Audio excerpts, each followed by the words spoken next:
கோடை காலத்தில் வெப்பம் அதிகமாக இருப்பதால் உடலில் பல்வேறு நோய்கள் ஏற்பட வாய்ப்புகள் உள்ளன. கோடையில் வியர்வை அதிகமாக வெளியேறுவதால் உடலில் நீர்ச்சத்து குறைந்து மயக்கம், தலைவலி, சோர்வு போன்ற பிரச்சனைகள் ஏற்படுகின்றன.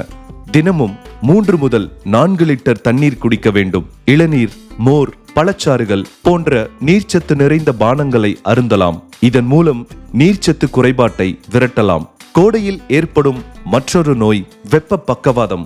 உடல் வெப்பநிலையை கட்டுப்படுத்த முடியாமல் போவதால் வெப்ப பக்கவாதம் ஏற்படலாம். இதை தவிர்க்க அதிக வெப்பமான நேரங்களில் வெளியே செல்ல வேண்டாம். எப்போதும் தளர்வான ஆடைகளை அணிய வேண்டும். சரும பிரச்சனைகள் கோடையில் சொல்லிக்கொள்ளாமல் வரும் ஒரு நோய். வியர்வை மற்றும் தூசியினால் சருமத்தில் அரிப்பு, தடிப்பு, வேர்க்குரு போன்ற பிரச்சனைகள் தொடர்ச்சியாக ஏற்படும். தினமும் 2 முறை குளிக்கவும், பருத்தி ஆடைகளை அணியவும். கோடையில் அம்மை, சின்னம்மை போன்ற வைரஸ் நோய்கள் பரவும் வாய்ப்புகள் அதிகம். அதனால் சுகாதாரமாக இருக்க வேண்டும். கோடையில் அதிகமாக வியர்வை வெளியேறுவதாலும் தண்ணீர் குறைவாக குடிப்பதாலும் சிறுநீர் பாதை நோய் தொற்றுகள் ஏற்பட வாய்ப்புள்ளது. சிறுநீர் கழிப்பதை அடக்கக்கூடாது.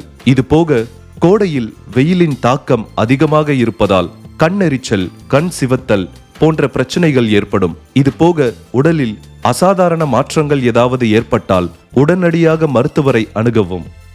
அஞ்சால் அலுப்பு மருந்து. இது எப்படிப்பட்ட அலுப்பையும் போக்கி மனதை உற்சாகமடைய வைத்துவிடும்.